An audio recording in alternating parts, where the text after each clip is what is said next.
Hello guys, नमस्ते। स्वागत है आपका मेरे चैनल पे। और आज मैंने सोचा that we will do some random trigger from a vyakaran किताब, व्याकरण प्रबुद्ध। इससे हम कुछ मैं रैंडमली ऐसी पेज पलटूंगा और वहाँ से कोई एक वर्ड ढूंढूंगा and I will do like whispering and soft spoken trigger of that. So I hope that you will enjoy that. So गिली अप्पा गिली छू, हिंसक जीव से बचने को चाहिए किंतु तलवार। एक भेद है और जहाँ निर्भय होते नर नारी, कलम उगलती आग जहाँ अक्षर बने चिंगारी।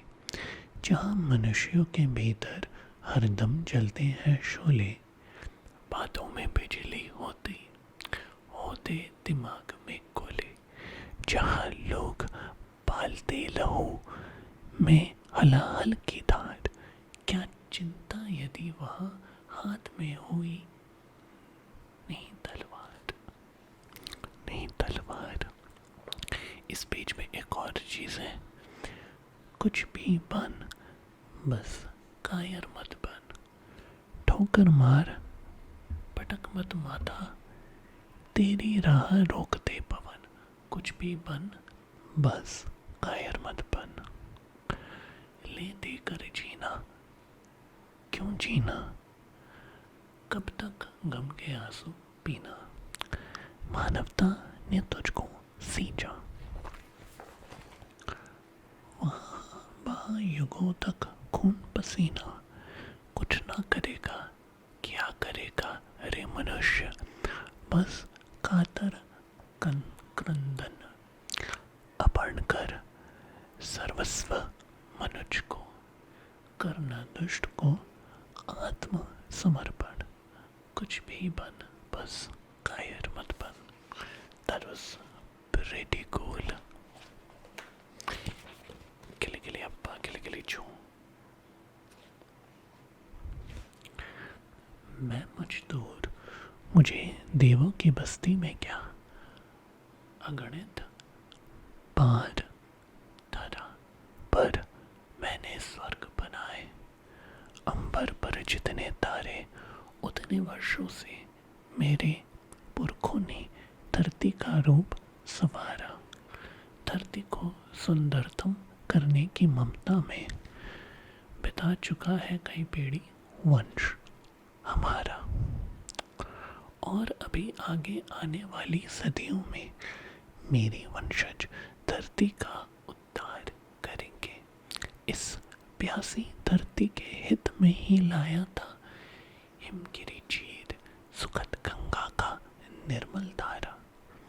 मैंने रेगिस्तानों की रेती धो धोकर वयंध्या धरती पर भी स्वर्णिम पुष्प खिलाए। मैं मजदूर, मुझे देवों की बस्ती से क्या। अंगणित बार धरा पर मैंने स्वर्ग बनाए। That was some deep stuff. गिली अप्पा गिली छू।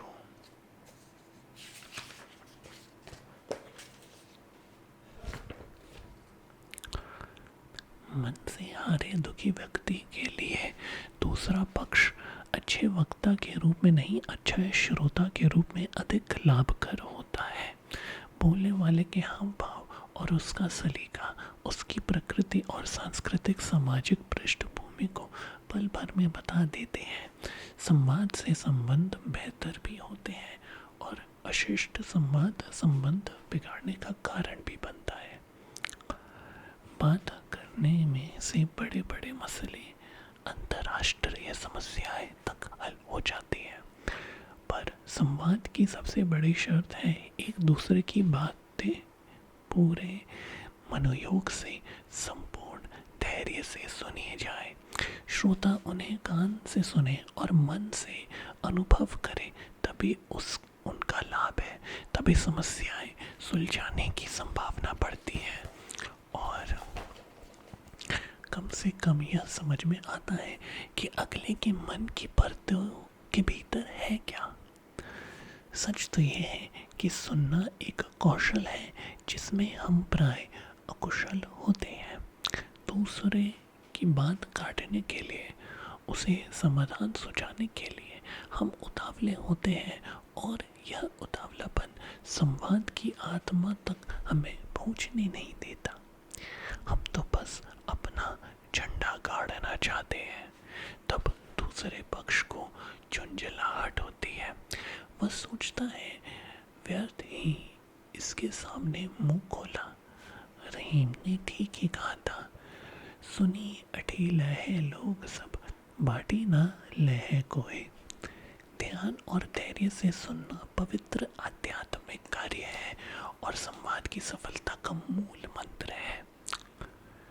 लोग तो पेड़ पौधों से, नदी पर्वतों से, पशु पक्षियों तक से संवाद करते हैं। राम ने इन सब से पूछा था, क्या आपने सीता को देखा? और उन्हें एक पक्षी ने ही पहली सूचना दी थी। इसलिए संवाद की अनंत संभावनाओं को समझा जाना चाहिए। फैक्ट्स। गिली गिली अप्पा गिली गिली, गिली गिली अप्पा गिली गिली झूम।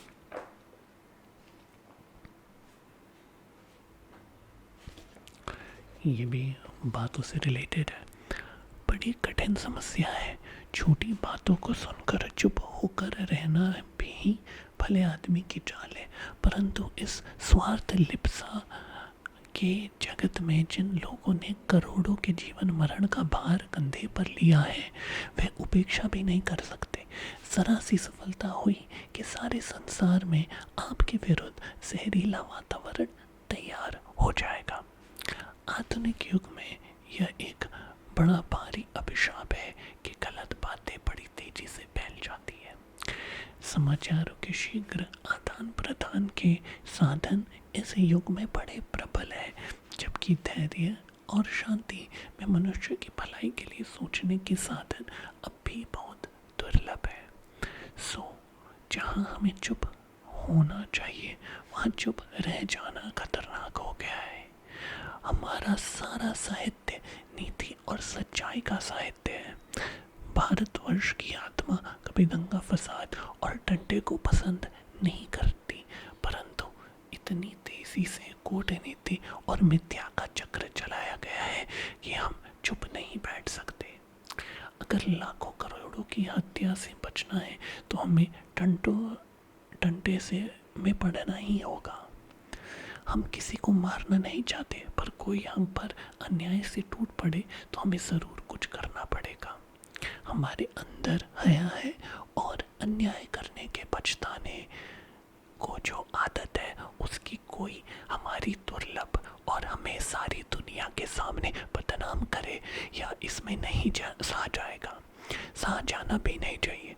सो हालत यह है कि हम सच्चाई और भद्रता पर दृढ़ रहते हैं और ऊंचे विवाद और दंगे फसाद में नहीं पड़ते।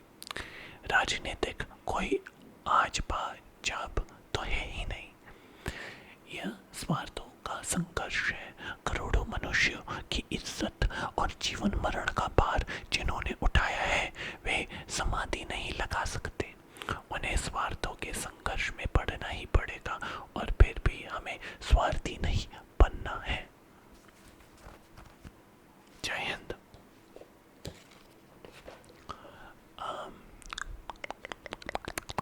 I can do a few more, I think.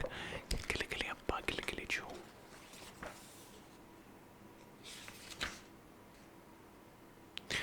ये पत्र लेखन है। आपके क्षेत्र का डाकिया पत्रों का वितरण बड़ी लापरवाही से करता है। इस पत्र इधर उधर फेंक कर चला जाता है। एक शिकायत पत्र मुख्य डाकपाल को दीजिए। सेवा में मुख्य डाकपाल, मुख्य डाकघर, यह दिल्ली में की बात है। विषय डाक वितरण में हो रही लापरवाही की शिकायत। महोदय, विनम्र निवेदन यह है कि अशोक विहार 4 क्षेत्र का डाकिया कमल तरण डाक वितरण में बहुत लापरवाही करता है। वह नाम व पता देखे बिना ही पत्र दरवाजे पर फेंक कर चला जाता है। परिणाम स्वरूप दूसरों के पत्र हमारे यहाँ आते हैं और हमारे पत्र दूसरे लोगों के घर जाते हैं। यह डाकिया डाक देने में देरी भी करता है। बिजली व टेलीफोन के बिल नियत तारीख निकल जाने के बाद मिलते हैं। आजकल तो खैर ऑनलाइन हो गया। उसकी लापरवाही का खामियाजा हमें भुगतना पड़ता है तथा मानसिक परेशानी व आर्थिक नुकसान उठाने पड़ते हैं। यह डाकिया कीमती तोहफों को भी गायब कर लेता है। डैम, आपसे निवेदन है कि आप इस कर्मचारी के विरुद्ध अनुशासनात्मक कार्रवाई करिए। बस अब देखना, जो भी लोग अशोक विहार 4 में रहते हैं, आप लोगों की डाक की समस्या मैंने दूर कर दी।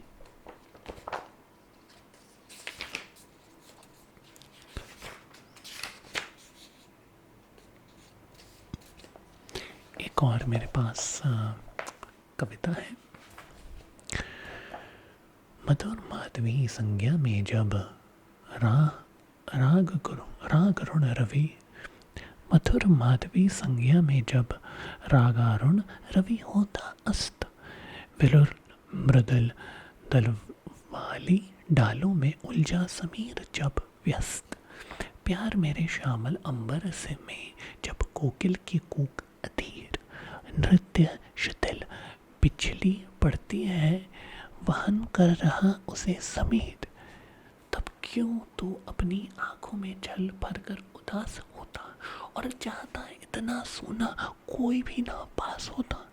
वंचित रे, यह किस अतीत की विकल्प कल्पना का परिणाम, किसी नयन की शील निशा में क्या कर चुका क्षणिक विश्राम, क्या झंकृत हो जाते हैं उन स्मृति किरणों के टूटे तार, सोने नभ में स्वर तरंग का फैलाकर मधु पारावार, नक्षत्रों से जब प्रकाश की रश्मि खेलने आती है, तब कमलों की सी संध्या क्यों उदास हो जाती है। I didn't get that, but it sounded nice. समझ नहीं आया पर सुन के बड़ा अच्छा।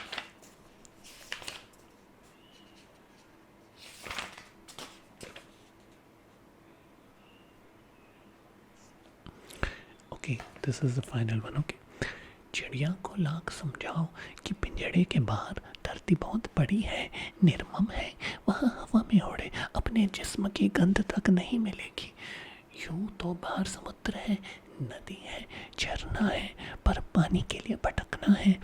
यहाँ कटोरी में भरा जल खटकना है, बाहर दानों का टोटा है, यहाँ चुका मोटा है।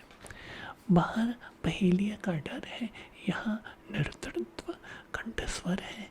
फिर भी चिड़िया मुक्ति का गाना गाएगी, मारे जाने की आशंका से भरे होने पर भी पिंजड़े से जितना अंग निकल सकेगा निकालेगी।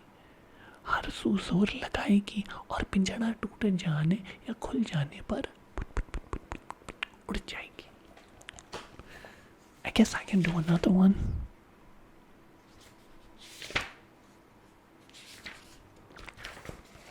Oh, this is a strong one.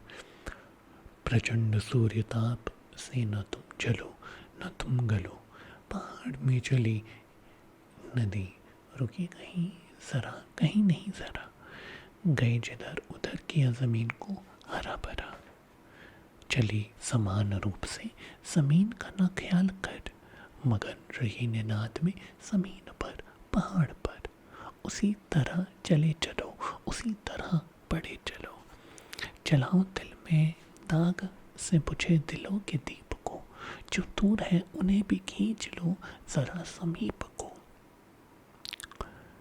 सही जमीन की तरह डरो ना आसमान से, चलो तो आन पान से, बुझो तो एक शान से, अखंड दीप से चलो सदा बहार से खिलो।